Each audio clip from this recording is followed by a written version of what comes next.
लेकिन वो आदमी तो उर्वशी पर बिल्कुल ध्यान ही नहीं देता था। और इधर सृष्टि को लगता था कि कहीं उर्वशी और उस आदमी के बीच में अगर रिश्ता बन गया तो वो आदमी उस पर ध्यान देना बंद कर देगा। लेकिन वो आदमी सिर्फ सृष्टि के पीछे पागल था, एकदम पागल, दीवाना। यहां तक कि एक दिन तो वो कलकत्ता चला गया उससे मिलने के लिए, ये बताने की वो दोनों शादीशुदा हैं और सृष्टि उसको ऐसे धोखा नहीं दे सकती।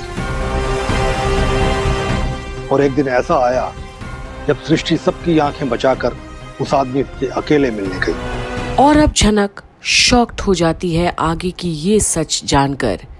एक गंधर्व विवाह, दूसरी एक और शादी विनायक के साथ, और अब वापस वही गुरु के पास।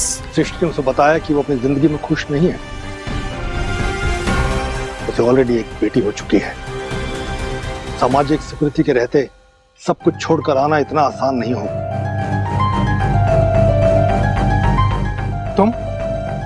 तुम क्यों आई उधर? बृजभूषण, तुम्हें मेरी बात सुननी होगी। मुझे कुछ नहीं सुनना है, अभी के अभी चले जाओ यहाँ से। प्लीज सुनो, नहीं तो सब बर्बाद हो जाएगा। मुझे तुम्हारे रिश्तेदार ने सब गलत समझाया। उसने कहा कि तुम मुझे बर्बाद कर दोगे, मुझे जीने नहीं दोगे और अपना सोशल स्टेटस का इस्तेमाल करके मेरी शादी बर्बाद कर दोगे। प्लीज विश्वास करो, मैं यहाँ तुम्हें बस सॉरी बोलने आई थी। I am sorry Brijbhushan.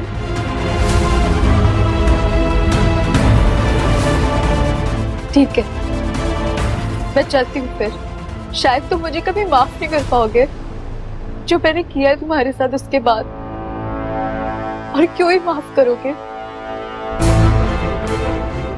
सृष्टि। और अब कैसे सृष्टि घड़ियाली आंसू बहाकर भी बृजभूषण को अपने और करीब लाने की कोशिश की थी, क्योंकि उसे पता था कि वो उसे बेहद प्रेम करता था।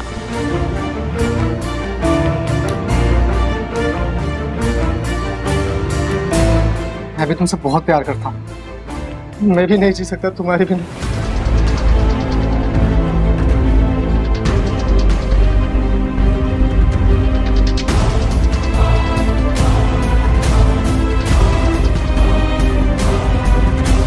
बृजभूषण, मैं तुम्हारे पास वापस आना चाहती हूँ। मुझे उस विनायक के साथ नहीं रहना, बहुत हो गया। मुझे अब पता चल रहा है कि मैंने एक गलत आदमी के साथ शादी कर ली।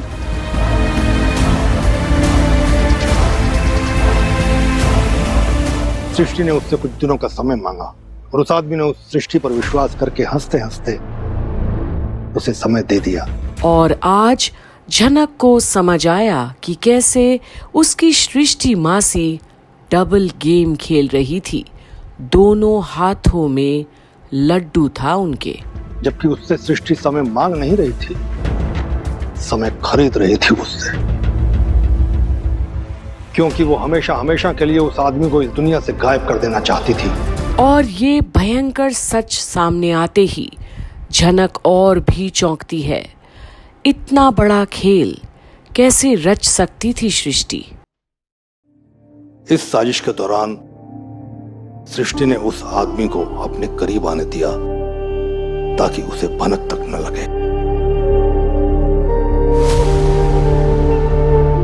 और सृष्टि एक बार पुनः वापस प्रेग्नेंट हो गई। मतलब? सच सुनना बहुत कड़वा होता है बेटा। अगर तुम्हें सुनने का धीरज है तो ठीक है, नहीं तो यहीं तक। नहीं, ये मैं सुनना चाहती हूँ। वो बच्चा कौन है और मेरी माँ का इससे क्या लेना देना है, और मेरे पापा की पहचान? जब सृष्टि प्रेग्नेंट हुई तो उसने ऐसा शो किया जैसे कि वो बच्चा उसके पति का है। और ये सबसे बड़ा गड़ा मुर्दा आज निकल आया है झनक के सामने। सृष्टि मासी विनायक को भी कैसे धोखा देते रही, हर कदम पर छल करते रही, जबकि वो पॉसिबल नहीं था।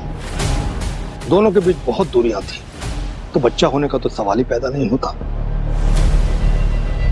सृष्टि पागल हो रही थी उसे चिंता हो रही थी कि उसके समाज में उसकी सालों की कमाई हुई इज्जत की मिट्टी में न मिल जाए। उसे चिंता हो रही थी कि कहीं उसका अमीर पति उसको छोड़ के न चला जाए।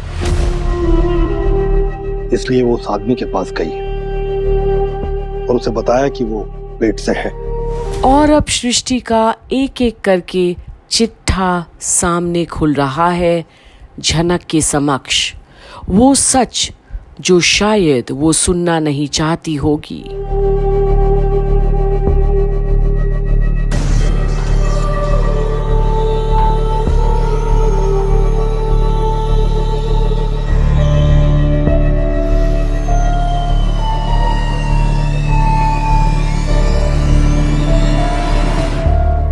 अब उस आदमी की उम्मीदें बढ़ने लगी।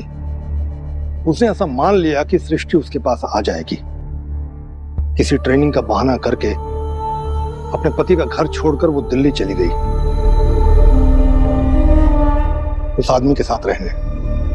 तब तक उसका पेट भी दिखने लगा था। अच्छा हुआ वो चली गई, वरना ये बात सबको पता चल जाती, और उसके पति विनायक को भी। शायद इसीलिए उसने ये खेल रचा था और अब बुलाया गया उर्वशी को। और आज गुरुजी झनक के समक्ष वो सच्ची कहानी पेश कर रहे हैं जो दुनिया से परे है। विनायक तो शायद बेखबर ही होगा इस कहानी से, क्योंकि वो सृष्टि है तो रचना भी तो वही करती। हर एक कहानी की रूपरेखा को कैसे ढालना है, तोड़ मोड़ना है, वो सिर्फ सृष्टि के हाथों में था। पर झनक को ये नई जानकारी मिलकर कि उसकी सृष्टि मासी को 2 बच्चे हुए थे, पर 2 अलग अलग मर्दों से, तो उसकी तो होश ही उड़ गई।